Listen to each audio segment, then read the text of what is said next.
All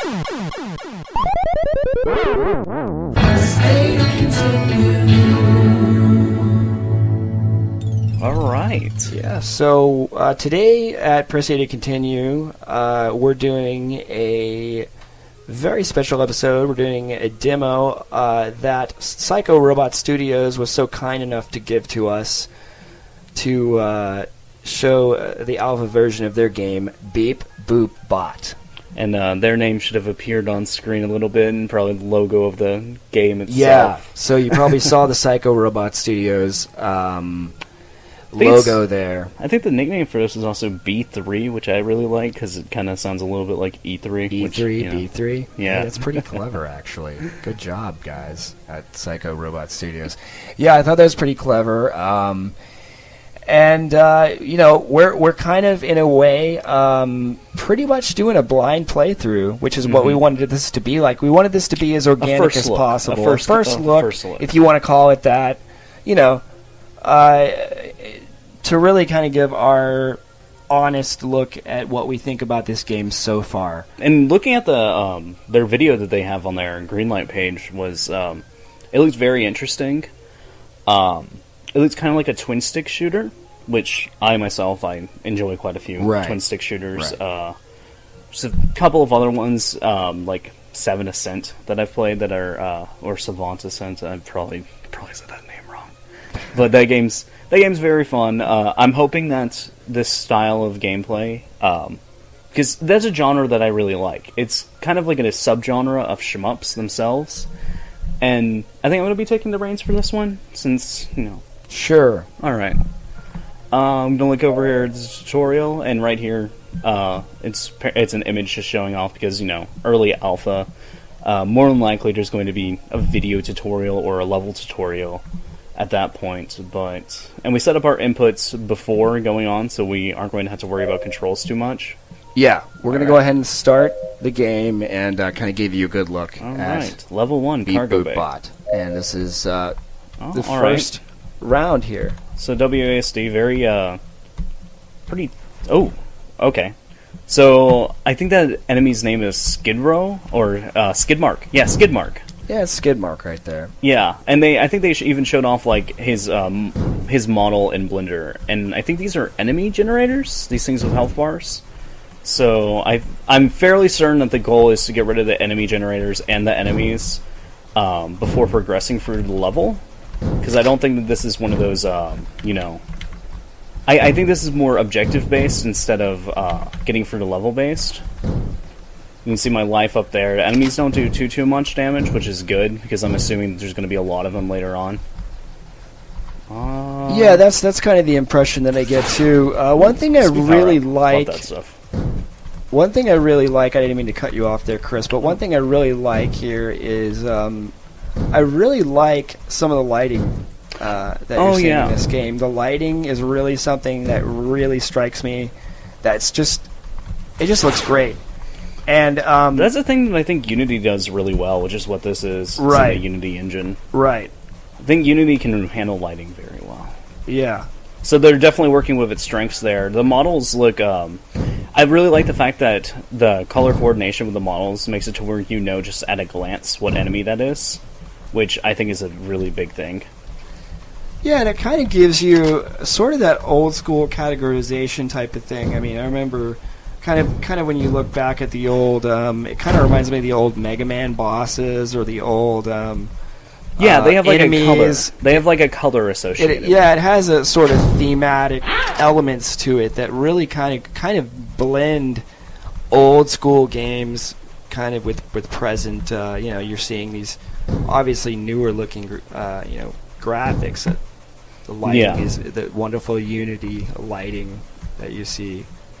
The enemy is really beautiful. I'm not sure if you noticed it, but they even have like very small micro changes whenever certain enemies that don't look like they have like a front turn to you, which is pretty interesting. You kind of use that as an indicator for whenever somebody's locked onto you, or its speed to you, or how close it is.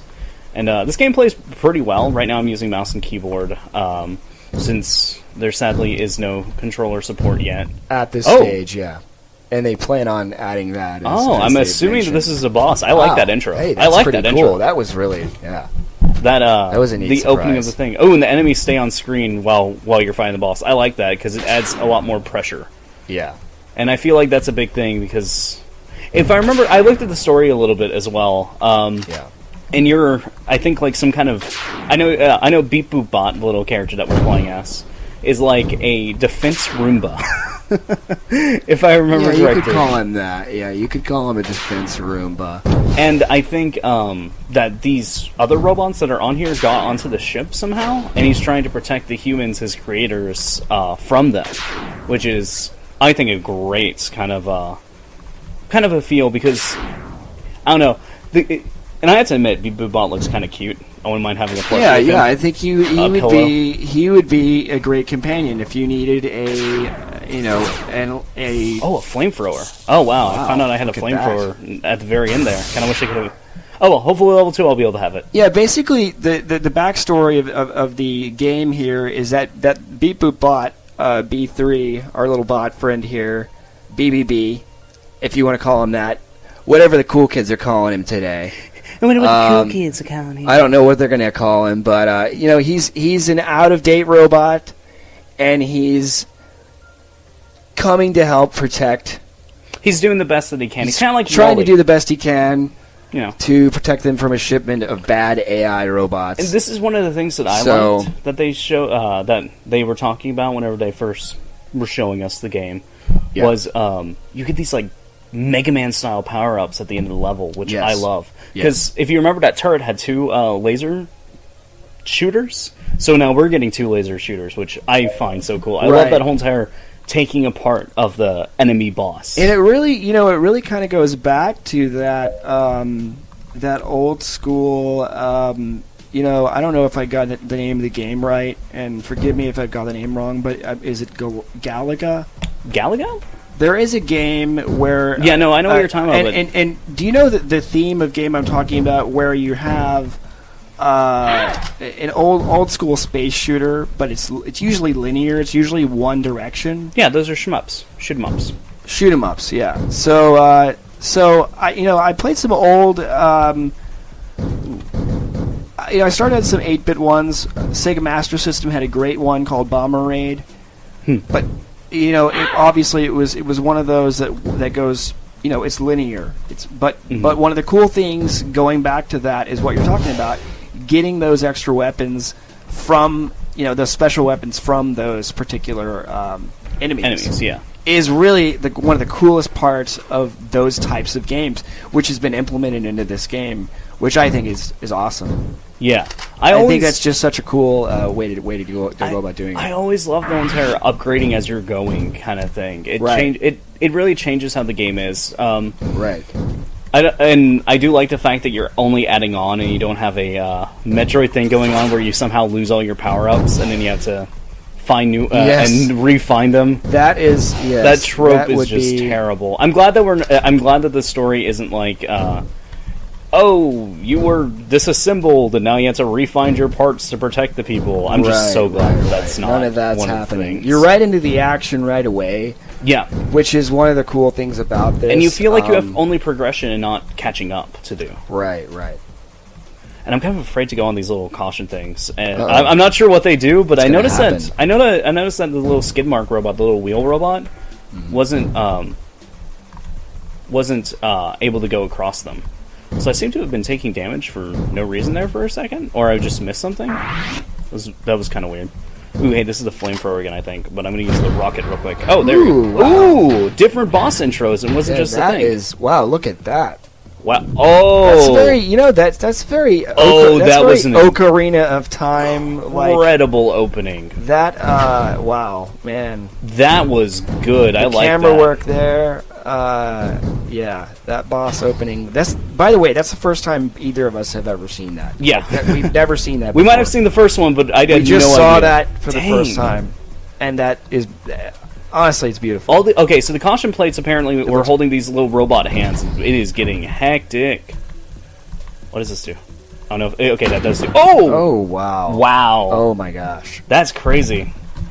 Wow. Oh, you lose your power-ups as well. I'm glad you get a little bit of invulnerability at the beginning, though. That is a good balance, that you kind of start at 1. You kind of start back losing your power-ups and you gain them as you go along. I like that personally. Even if you happen to be in a tight situation. I think I messed up earlier with not taking out the little robot hands because I thought they were decorations. Ooh. Oh. Yeah. Oh no. Wow. Yeah, now it's very much so becoming like a shmup. But it's interesting because it has this 3D feel. Same place. In the same kind of space, which is really interesting. You know? Yeah. You get that 3D. Oh, Flamethrower's really good. You get that sense of space while also getting that sort of sense of free movement. It's kind of an interesting combination that a lot of games don't have. It's very... I like the isometric view a lot. I'm very glad that it has that going on. Yeah, the view is really... Now, I have to ask, and I'm not sure if they have plans for this, but it would be interesting to see if there's any verticality that can be added to the levels, because it looks like little Beep Boop Bot here can go upwards since he's hovering right above the ground. Maybe, I don't know, maybe a cool power-up, because I adore movement power-ups, where you can move in a different way, whether it be dashing or the space jump from Super Metroid or anything like that. Right. I love that kind of stuff, so maybe being able to go over obstacles or something might be interesting. I feel like that would be, you know... Although it might be game-breaking. It could be, you know, something that could be used that maybe has a sort of charges, perhaps? Yeah. Would prevent it from being a game breaker, wouldn't you say? Yeah, charges is definitely the best way to do it. I know another indie game that did that was Nacho Libre. Wow. I mean, no, not Nacho Libre. That was a movie. That's a film with Jack Black. Guacamelee is what I mean. Oh, so I actually get to choose. Okay, I was wondering about this. So I'm guessing what's happening here? So now I get to choose which power-up I get from it. So the knockback chip, I'm assuming, is going to knock them away from me, like what those arms are doing. Mm-hmm. And in Ricochet Saw, I'm assuming is going to throw a saw out that can do multiple hits and bounces. I like projectiles. At this point, we're just up to speed. Once we get rid of a boss and we get to pick a power up, basically, is what we're doing. We're selecting our power up to go forward, and this is maybe one of the many that we'll have in our arsenal, perhaps as we go along. The last level we got the dual lasers, and now this one we're getting like an arm, and so like the boss itself was saws, and then it's like little buddies were these mechanical arms. It also kind of reminded me of the there's a boss in Phantasy Star Online. I don't know how many people play that, but there's a boss that kind of has a similar intro, and he's got these multi-tentacled... I don't know if you remember that, Chris, but the I think I know Phantasy Star Online, one of the later bosses... him too, yeah, but there's also one that's similar. Oh, you know which one I'm talking about. Yeah, I don't remember the name, but... does kind of remind me of that. I want to give props just real quick. I want to say just personally that that boss right there, that was a really nice looking intro. That boss, it definitely was. Really looks great early on, and we're looking forward to seeing what this next level is going to look like. So I actually have to wait for charges on my saw blade thing. Is this a generator? Yeah, okay. It's kind of hard to see that little health... Ooh, these guys look different. They look kind of like whoa, and they're faster. Whoa! Yeah, they're a little bit tougher. They're like jousting. Dang. Wow, he comes very fast. Ooh, so now I think Skidmark's now gone now. Oh, what is that? Oh, that's an electrical field like kind of thing. Like maybe a bit of a force field, perhaps. And then this lets me... Oh, did that drain my ability? Oh, I hit 4 and it immediately did it. Okay. Power-up's a little bit different than the other ones. Alright, there we go. I want to get those rockets. Those will help me out here. You got flamethrowers, EMPs, rockets, turbo boosts, all kinds of stuff. I really do like the variety in the game, that even at this point. So, oh, I can't hit it from the back. Dang. That's a good keeping you from cheaping it out method. There's a lot of good balances we're seeing here in the game where you're not really breaking the game, which a lot of games have a simple ouch problem where they don't some games don't know how to balance breaking the game to being impossible. Yeah. And that's a big thing. It really is. You know. I think it's something that a lot of games don't deliver on as well. And this definitely has, so far, a very good balance, very good curve of what's really going on. Absolutely. I definitely... these enemies are so much faster than the other ones that it's like... You definitely have to learn a new way to play against them immediately. But being able to use the same power-ups, not having to like learn all new ones over and over to be able to adapt to the situation is also good. I never like those things where it's like, oh, only one weapon can hurt this enemy, you know? Because that always was upsetting, because it was like, I want to use what I like. Yeah. Having specialized weapons just for certain enemies is pretty frustrating.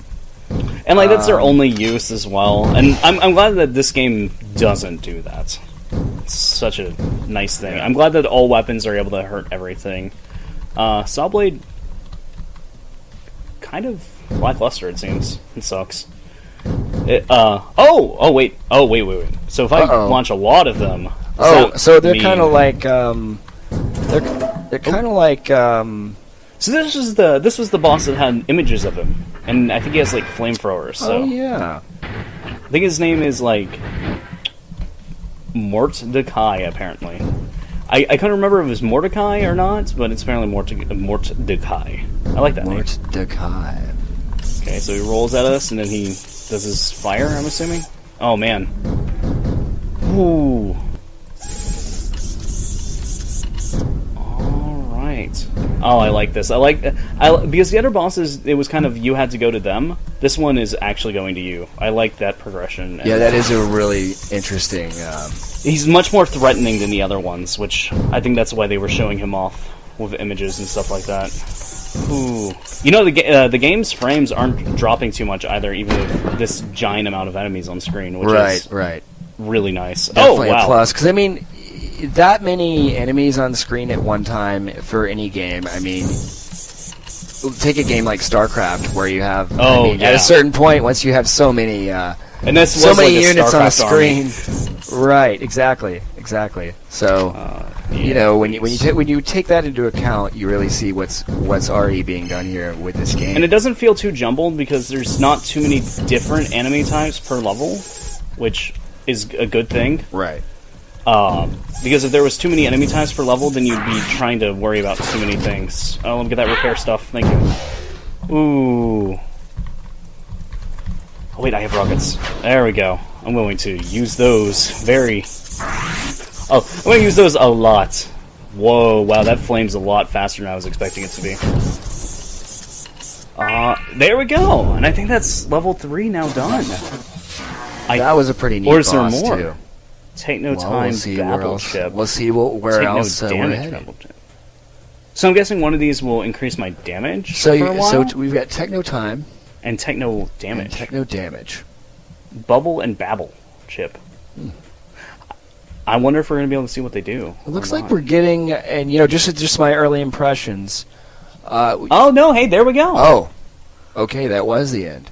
That's cool, too. But if you'd like to go, you know, download it, check out the demo, like we did, we're going to probably end up playing it quite a few more times, just even in this early demo stage, because... It is pretty fun, and I feel like that there is, like, a lot of replayability even with the... because I don't have no idea what the knockback arm will kind of do, and it could have probably helped me out in those situations with the... Absolutely. Robots coming at you quickly. Yeah. So I really do think that there's a lot of replay value that there will be from this game. Yeah, I think we should go over a couple of final thoughts when we have their nice little animation going on in the beginning again. Playing it was very fun. Yes. I was at first a little bit concerned about the fact that the up, down, left, right was it was too tight, nearly, because Beep Boop Bot himself is hovering, so I was kind of assuming that he was going to be a little bit more floaty. But then whenever we got to the further levels and where there was a lot of enemies, I was very thankful about the fact that he was so precise. So you kind of got the feel, I guess, for the physics as you went along, a little bit longer in it. I do agree that I do think, though, maybe a little momentum floatiness, you know? Very little. Something that I noticed that there was a kind of a, what do you call it, treadmill looking kind of thing, and I'm assuming that would do the momentum thing if I went onto it, but I didn't go onto it at all. I noticed. I kind of avoided it because I wasn't sure how fast it was going to be, and I was in a pretty bad situation at the moment. Yeah, and some of the things that you might notice with the demo, as it is a demo, and Psycho Robot Studios has mentioned this to us, so we're going to let you know ahead of time. You know, when you go download the demo, obviously you can get it from Steam Greenlight. If you search for them on Steam Greenlight, you can Google them. And we're going to also post their contact information below in the description of the video. Yeah. And, so maybe expect some future, maybe even some future videos down the line. Whenever it fully comes out, I think when it that fully might comes be a out, thing. yeah, when we can fully get our hands on a copy of this game, we're probably going to be playing this. So, not probably, we will be playing it. And one thing, like, just gonna say this, like, the only things that I found bad about the game, because once again it is a review, and I'm going to be fully honest here.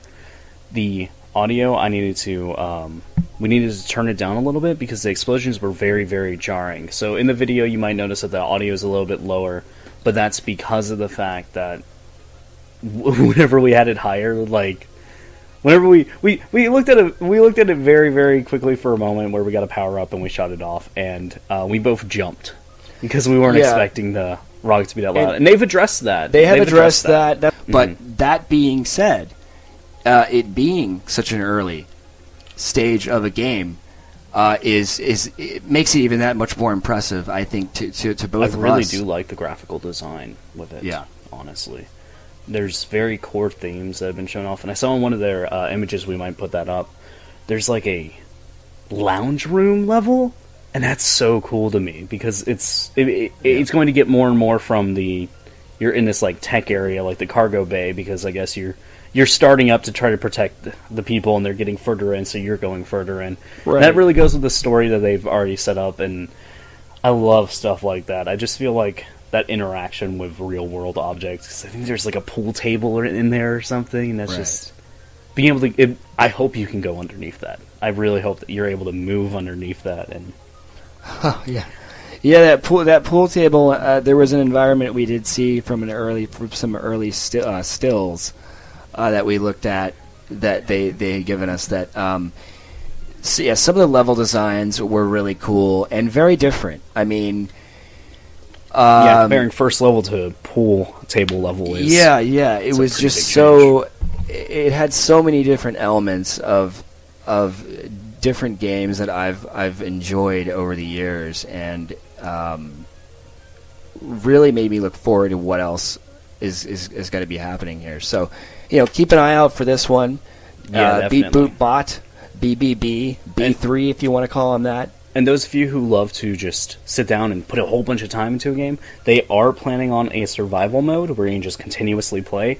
I'm excited for that. I love that stuff. I talked about early on the twin stick stuff, and just loving these types of shooters in general, from Asteroids to B3. It's something that I like, and definitely give this a look. It's a fun game. Yeah, definitely a fun game. A lot of consistency, and follows a pretty interesting storyline. So we're interested to see what comes up next. Yeah, what's to come from Psycho Robot Studios. So once again, thanks to Psycho Robot Studios, and thanks a lot for checking out our early review of the demo of Beep